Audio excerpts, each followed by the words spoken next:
If you are asked who created the first university in the world, you will likely recall the gray-haired sages of Europe or powerful kings. But the truth, which the sands of time have concealed for centuries, is astonishing. The cradle of global science was erected in the Maghreb, and it was built by a lone Muslim woman. She gave away her entire vast fortune, down to the last coin, to create a place that would forever change the face of civilization. Be sure to subscribe to the channel and watch this video to the end to discover the incredible oath she made before the Almighty on the first day of construction. An oath that astonished even the most austere men of that time. Ask yourself, where does the heart of human knowledge beat? If you were to go to the squares of modern capitals and pose this question to passers-by, they would answer with names that ring like steel and stone. They would tell you, Oxford. They would tell you, the Sorbonne, Bologna, or Harvard. They would name the great men of Europe, kings and dukes whose statues adorn marble halls. But truly, how often does history forget its own origins? Forget these names for a moment. Let the wind of time carry you far south, across the Mediterranean Sea, to where the scorching sun of the Maghreb gilds the roofs of ancient cities.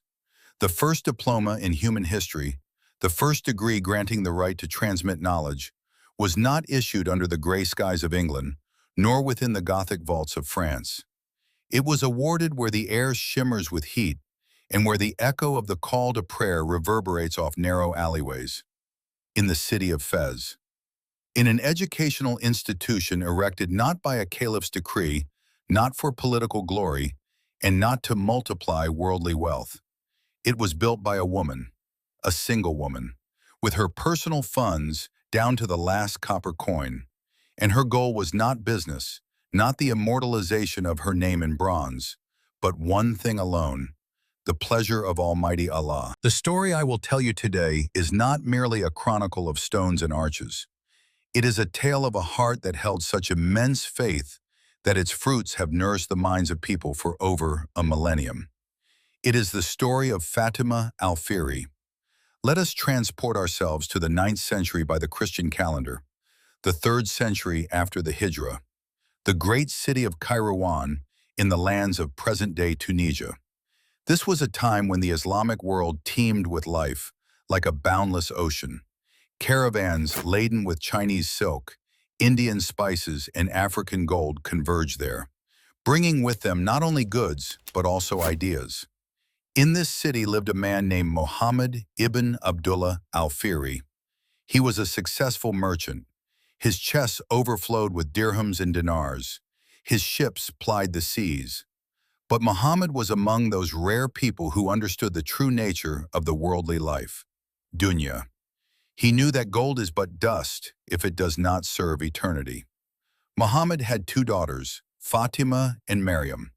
Oh, how he raised them! In their home there was no place for empty frivolity.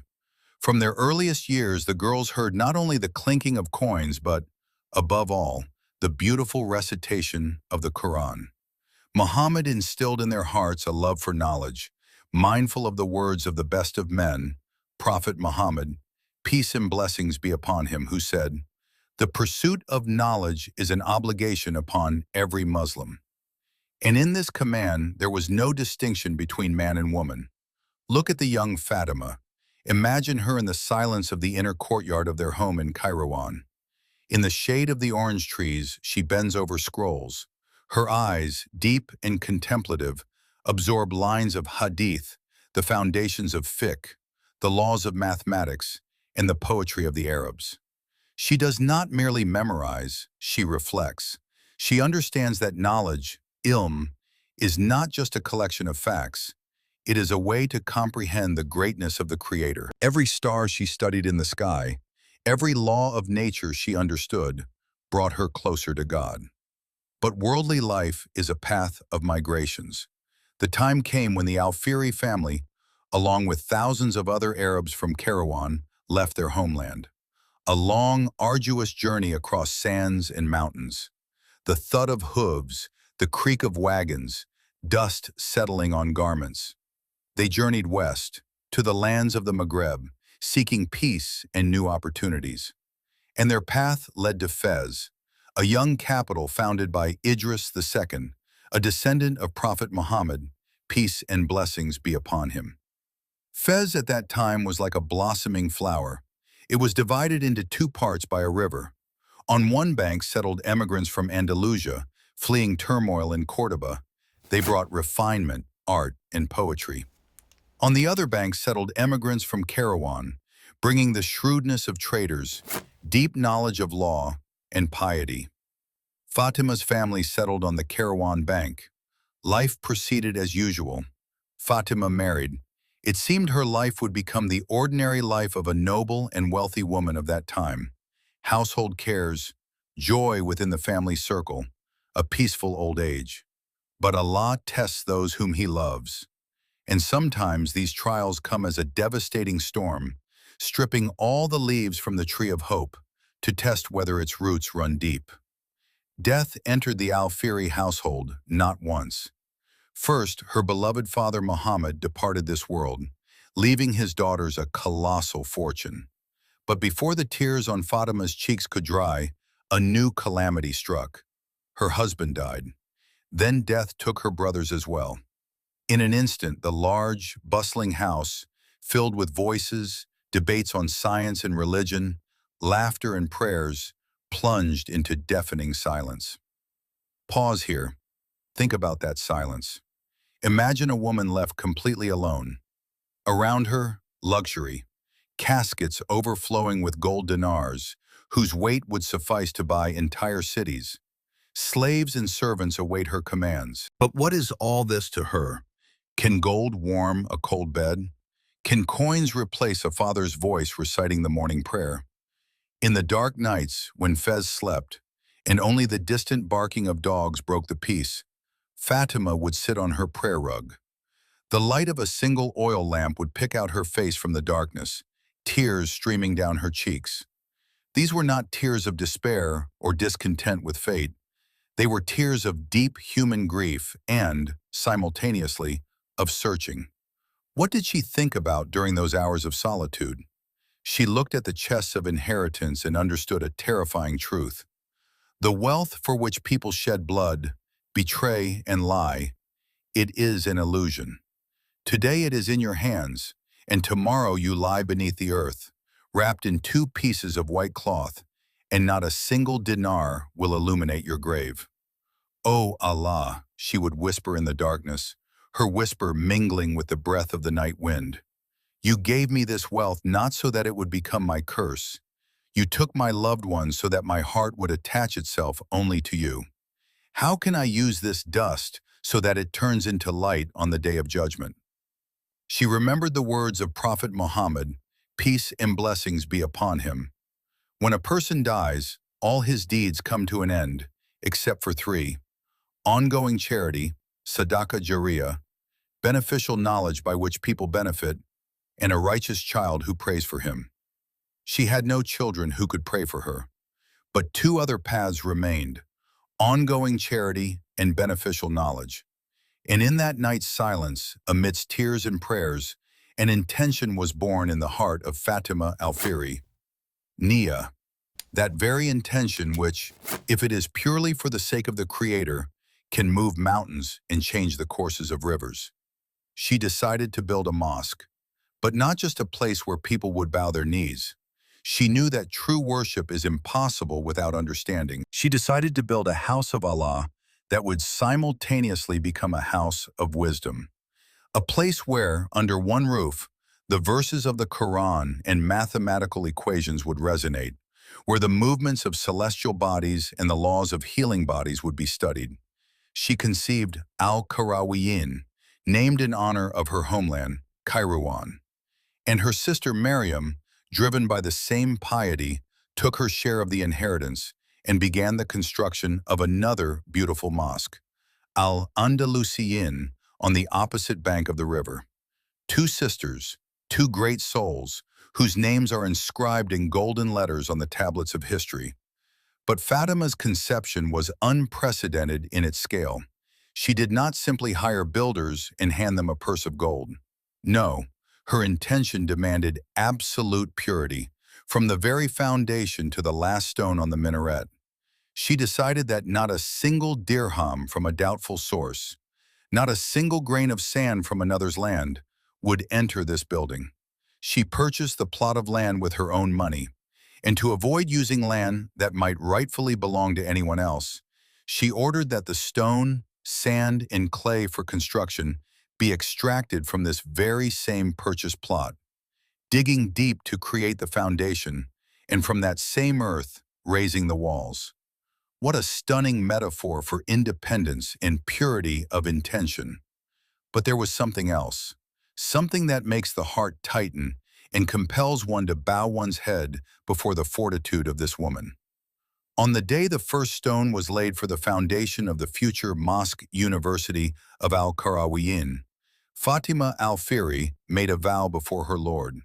She said, "I will fast every day until this house is built, until the first call to prayer, Adhan, sounds from its minaret." To fast, every single day. Imagine the scorching Moroccan sun, the heat that makes the air shimmer over the city of Fez. Years of hard, grueling labor by hundreds of workers. In all those years, months blending into years, this fragile woman, the mistress of a vast fortune, deprived herself of food and drink from dawn until dusk. She physically shared in the hardship of creating this place. She embedded into the walls of Al-Qarawiyyin not only stones and cement, but also her hunger, her thirst, her patience, sabr, and her sincere supplication. Thus began the great construction that would forever change the face of the Islamic world and all of human civilization.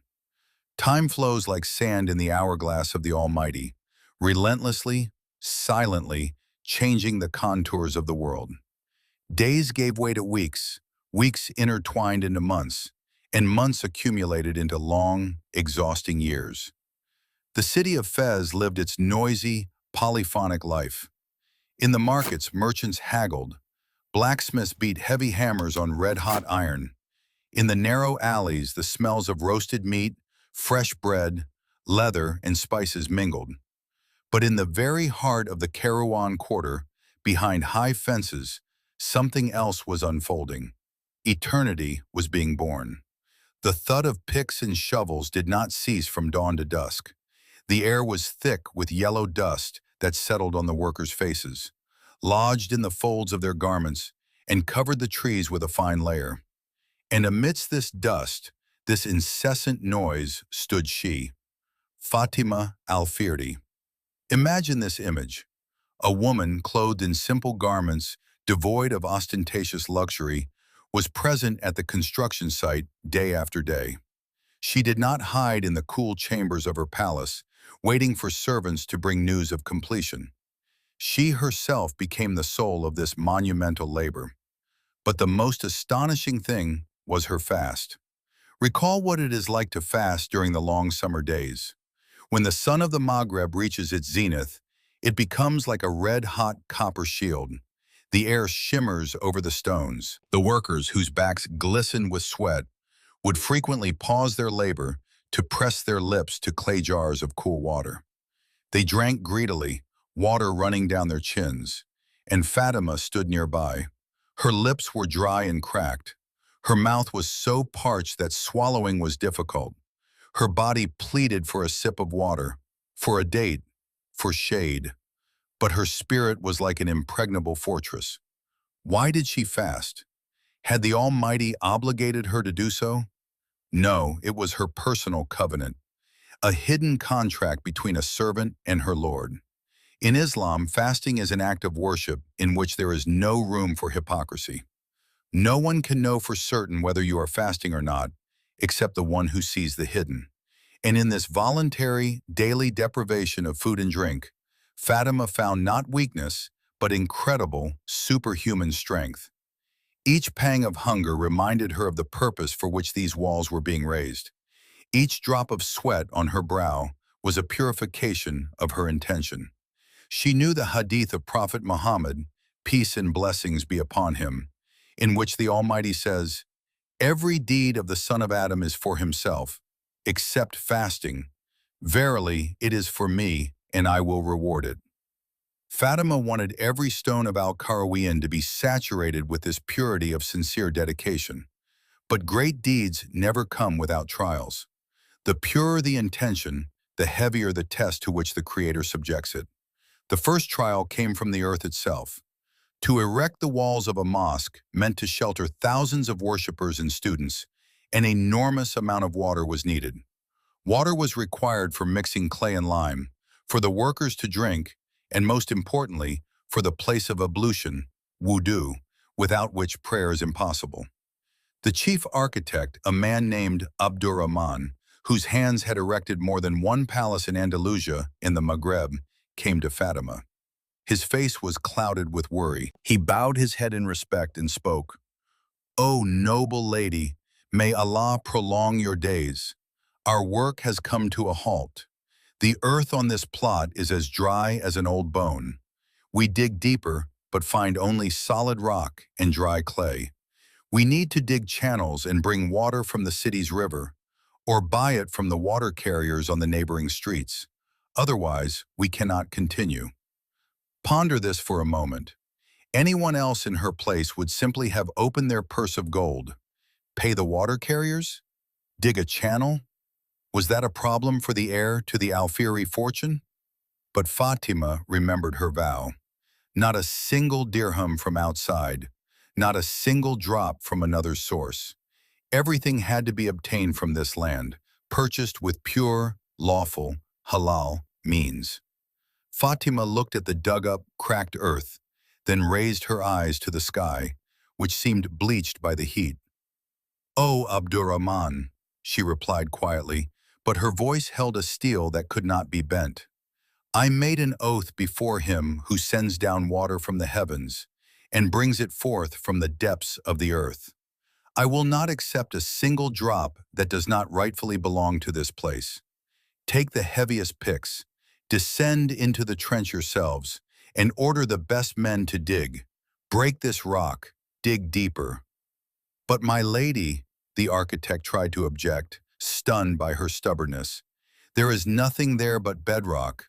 We will break our tools and exhaust the men for nothing."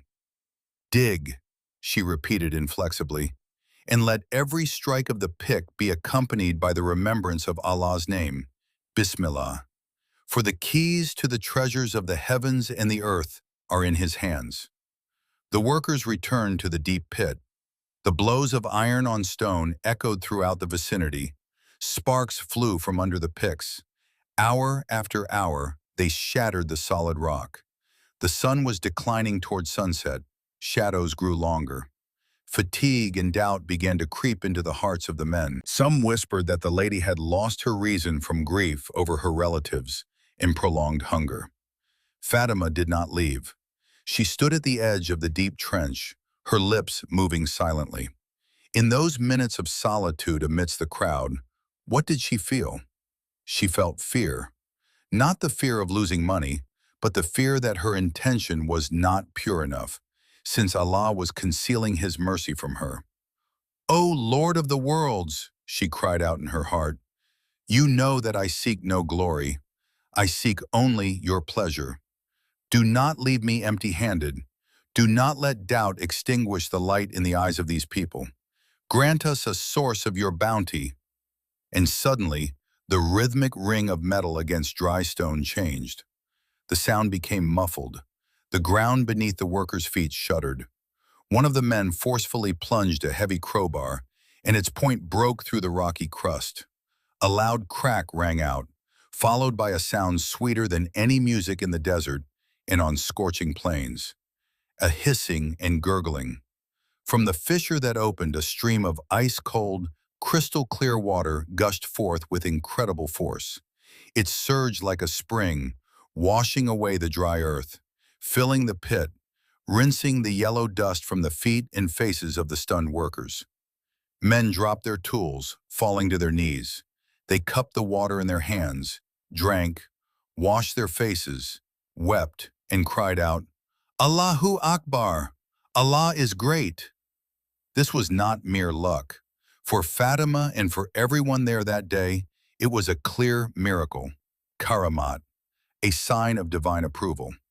The water proved not brackish, as deep groundwater often is, but sweet and cool. Fatima stood at the edge of the well, and tears flowed down her hollow cheeks. She did not take a single sip. Her fast continued, for sunset was still a few hours away. But her soul in that moment drank its fill. From this blessed well, water has flowed into Al-Qarawiyyin to this very day, 1,200 years later. Is this not a testament to sincerity? Time passed. The foundation was laid firmly, from earth extracted on this very plot. The walls began to rise, and here Fatima faced a new trial, a failure to comprehend the scale of her vision. Mosques of that time in North Africa were often modest, utilitarian buildings, but Al-Qarawiyyin was planned from the very beginning as something colossal. The main prayer hall expanded, supported by a forest of mighty columns. When the workers began to raise the horseshoe-shaped arches, the chief architect again approached Fatima. We see them in the semi-darkness of the rising nave. The scent of freshly planed Atlas cedar, brought from the mountains, fills the air. Craftsmen carve intricate geometric patterns, arabesques, into the wood. "O Fatima, daughter of Muhammad," the architect says quietly, gesturing to the endless rows of column bases. "Your generosity is as boundless as the ocean. But allow me to ask, why such scope? Our quarter is not large. Even half of this building could accommodate those who come for the Friday prayer. The remaining chests of your inheritance empty with each passing month. Do you not fear falling into poverty by erecting a palace that will stand half empty? Keep some of the gold for yourself, for your old age." This is the point where the narrator must pause. Hold your breath and listen to this question. It is the voice of worldly logic. It is the voice of caution, which so often whispers to us, "Enough. Save some for yourself. Why give everything?" In the Quran, it is said that Shaitan threatens you with poverty and commands you to immorality, while Allah promises you His forgiveness and bounty. Fatima looked at the master. Her face, thinned by continuous fasting, shone with inner peace. In her eyes there was not a single drop of fear for the future. "O Master Abdurrahman," she replied with a gentle smile, "you look at these walls with the eyes of a builder, seeing stone and wood, but I look at them with the eyes of a mother gazing into the future. You say that today there are few people here? Truly, we are not building for today. We are building for the ages." She ran her slender hand over the rough surface of a stone pillar. This is not just a mosque where people will worship with their bodies. This will be a house of wisdom. Seekers of knowledge will come here from Cordoba and Baghdad, from the deserts of the Sahara and the lands beyond the Great Sea. Here the voices of scholars will be heard, interpreting the word of Allah and the words of Prophet Muhammad, peace and blessings be upon him. Here they will study the movements of the stars to know the times of prayer, and the secrets of numbers to divide inheritance justly. Here they will heal bodies and souls. Is knowledge not light? And light needs space to shine without blinding. As for my wealth is what I give to the Almighty, and what I leave in my chests is dust, which will go to the worms. Build, Abdurrahman, and spare neither wood nor marble. And the walls continued to rise. Arches soared toward the sky like hands raised in supplication, dua.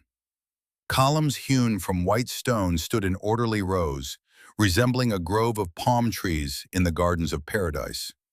Geometric patterns on the walls intertwined endlessly, having neither beginning nor end, reminding the believers of the beginningless and endless Creator. Every architectural detail of Al-Qarawiyyin was infused with the meaning of Tawheed, the oneness of God. Years passed. Fatima aged. The dark hair beneath her headscarf turned silver with gray. Her gait lost its youthful lightness. The burden of the daily fast left its mark on her body. On winter days, when cold winds from the Atlas Mountains swept through Fez, She would wrap herself in a woolen cloak but still stand at the construction site. On summer days when dust mingled with sweat, she endured unbearable thirst. But she missed not a single day. Not a single day without fasting. Not a single day without prayer for this place. And something astonishing began to happen even before the roof fully covered the mosque. Sensing the incredible spiritual power emanating from this place, people started gathering in the shade of the already erected walls. At first, it was the workers themselves.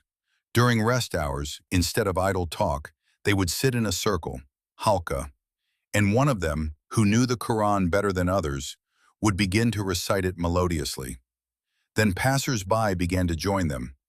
One day, Fatima, sitting at a distance, saw an old man with a white beard settled under an unfinished arch. Around him, on mats, sat several youths with inkwells and wooden tablets on their knees. The elder was teaching them the rules of Arabic grammar and the fundamentals of Islamic jurisprudence, fiqh. The sound of hammer blows and the screech of saws in the background mingled with the calm, measured voice of the teacher. Fatima closed her eyes, and tears of gratitude again flowed down her cheeks. The seeds she had been planting through exhausting labor, watering them with her patience and fast, were beginning to sprout. She recalled the hadith which says, "Verily, the angels spread their wings over the seeker of knowledge, expressing their delight with what he does." She felt the blessing, barakah, filling this place, making the air thick with the presence of unseen witnesses. But the construction was nearing its final stage. The hardest time always comes before dawn. Funds were dwindling. To complete the interior decoration, cover the roof with green tiles, and erect the minaret required enormous effort. At night, when Fez sank into sleep, Fatima would come to the nearly finished inner courtyard. Stars reflected in the marble basins of the fountains, into which water from that miraculous well had already been channeled. She would rise for the night prayer, tahajjud.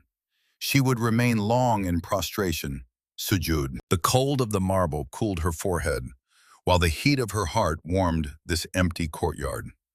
"O Allah," she would plead, "do not let me die until I hear the adhan from this tower.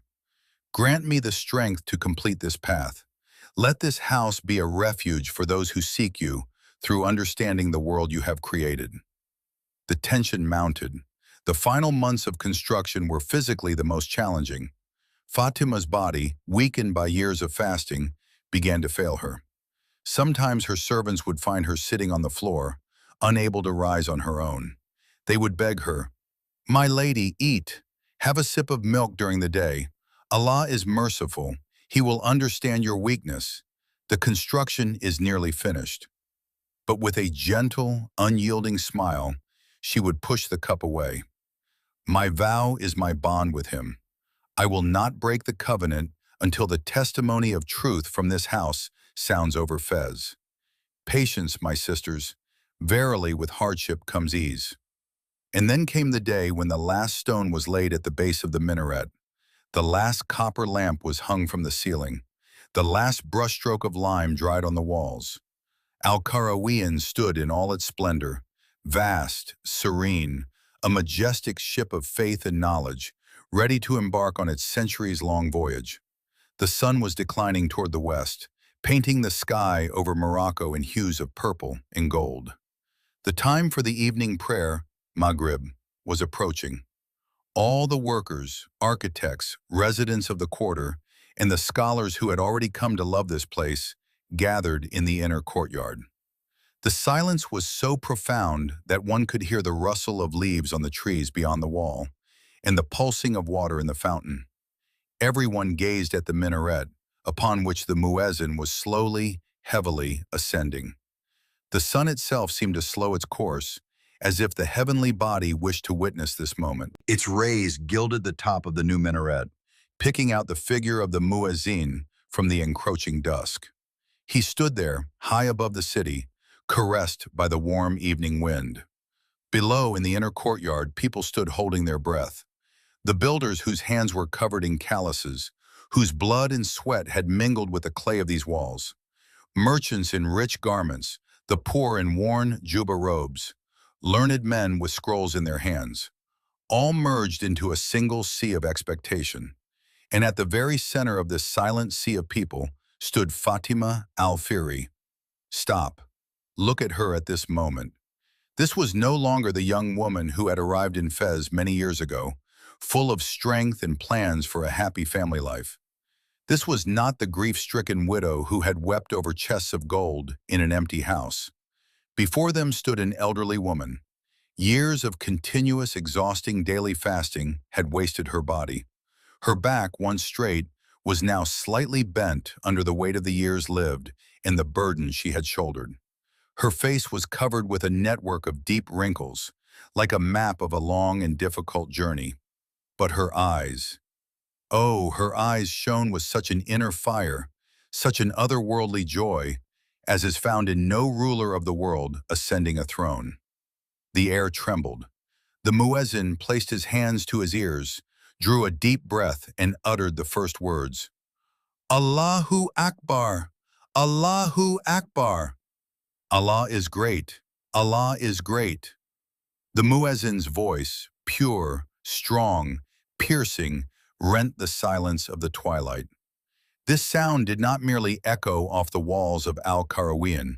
It seemed to enter every stone, every wooden beam, to be absorbed into the marble floor and soar to the heavens, proclaiming the victory of spirit over matter, of the eternal over the temporal. Ashhadu an la ilaha illa Allah. I bear witness that there is no deity worthy of worship except Allah. At these words, Fatima closed her eyes. Tears streamed down her furrowed cheeks, but these were not tears of grief. They were tears of absolute, perfect happiness. With each word of the Adhan, she felt the weight she had carried on her shoulders all these years falling away. Her vow, her secret covenant with the Creator, was finally fulfilled. She slowly lowered herself to her knees right where she stood, onto the cool tiles of the courtyard, and bowed in prostration of gratitude. Sujud al-Shukr. Praise be to you, O Lord of the worlds, her dry lips whispered. Praise be to you, O He who granted me life to see this day. Praise be to you, who accepted this humble offering from me. O Allah, make this place a source of light for all seekers of knowledge. Let it stand until the day of judgment, bearing witness to your oneness. The Adhan concluded. The time for breaking the fast, iftar, had arrived. A servant, weeping with joy, brought her mistress a cup of milk and a few dates. Fatima raised herself from the prostration. Her hands trembled as she took the date. She pronounced the name of Allah, Bismillah, and broke her fast for the last time. Her vow was complete. From that evening onward, Al-Qarawiyyin ceased to be merely a construction site. It became a living organism. It became the beating heart of the city of Fez, and then of the entire Islamic West. What happened next? How did this story resolve, and what legacy did it leave for us, living centuries later? Ponder this. If you plant a date palm seed, you will not see fruit the next day. You may not see it even after 10 years. But if the seed was healthy and the soil fertile, the tree will grow mighty, and its fruit will feed generations. Fatima al-Fihri's intention was that very seed. It was so pure, so devoid of any trace of pride or desire for fame, Riyah, that Allah placed incredible barakah into this place. Al-Qarawiyyin began to expand rapidly. It began to attract minds like a magnet attracts iron. To the halqas, study circles, that had spontaneously arisen during construction, were added regular lectures. Scholars, ulama, from all over the world began to come to Fez. Here they studied not only the Quran, Hadith, and fiqh. Al-Qarawiyyin became a home for mathematics, astronomy, medicine, grammar, logic, and poetry. Remember how at the beginning we spoke of Oxford and the Sorbonne? Al-Qarawiyyin opened its doors 200 years before the founding of the University of Bologna and 300 years before Oxford. This place became the mother of all universities in the world. It was here that the concept of academic degrees, ijazas, permissions to teach, which became the prototype of modern diplomas, was introduced. It was here that students began to sit on wooden benches in lecture halls, rather than just on the floor in mosques. Within these walls, the greatest minds of humanity studied and taught. Ibn Khaldun, the father of modern sociology and historiography, expounded his thoughts on the rise and fall of civilizations here. Ibn al-Arabi, the great Sufi thinker, sought spiritual enlightenment here.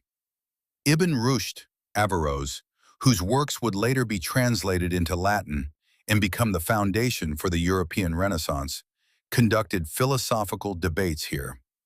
Al-Idrisi, the greatest geographer of the Middle Ages, who created the first accurate map of the world for the Sicilian king Roger II, drew his knowledge from the library of Al-Qarawiyyin. Even non-Muslims found wisdom here.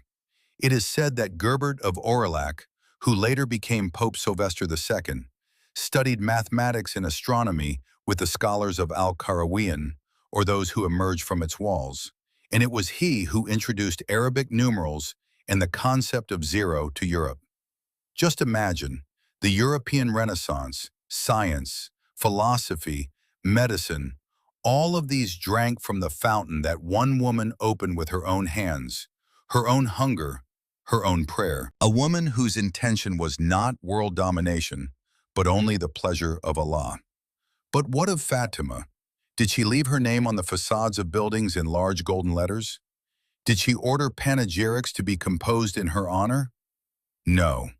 In the Islamic tradition, concealing one's good deeds is sometimes more important than performing them openly. She returned to a quiet, secluded life, content to see her dream become reality. She lived for a few more years, spending her days in prayer and reflection, and quietly departed this world around the year 880 by the Christian calendar. History has not preserved the exact location of her grave. There is no mausoleum with a majestic dome, no crowds of pilgrims at her tomb. But is that important? Her mausoleum is every university in the world. Her monument is every student bending over a book in search of truth. Her reward is the ongoing charity, Sadaqah Jariyah, that has been flowing onto her scale of good deeds for 12 centuries now, each time someone says Bismillah before starting a lesson within the walls of Al-Qarawiyyin. Oh listener, what lessons can we draw from this story today? In our age when knowledge is measured in gigabytes and diplomas often become mere tools for earning money, in an era when we rush to get instant results, forgetting eternity, the story of Fatima al-Fihri sounds like a call to awaken. She teaches us that true strength lies hidden in intention, niyyah. A deed without sincere intention is like a body without a soul.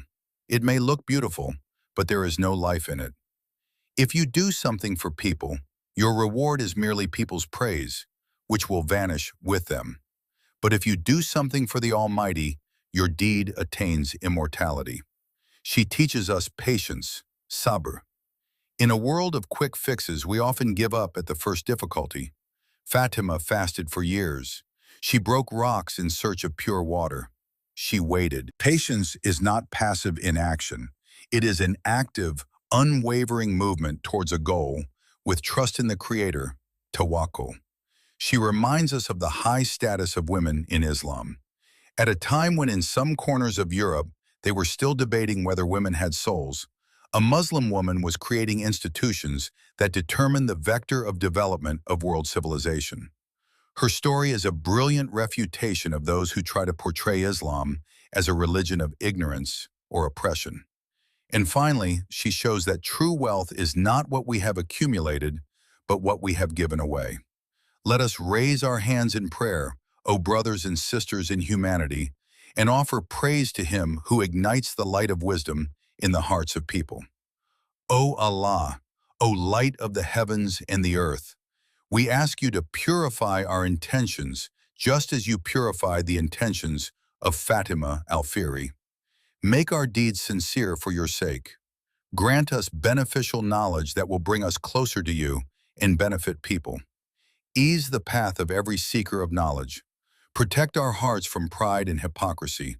Make us among those who leave behind a goodly legacy, an ongoing charity that will testify for us on the day when neither wealth nor children will avail, and only those who come before you with a sound heart will be saved. Shower your mercy upon the souls of all scholars, the righteous, and those who built houses of wisdom. Bless our Prophet Muhammad, who said that the ink of a scholar is more precious than the blood of a martyr. Ameen. And may this account remain in your hearts, not merely as a beautiful tale of the past, but as a call to action in the present. Peace be upon you, the mercy of Allah and His blessings.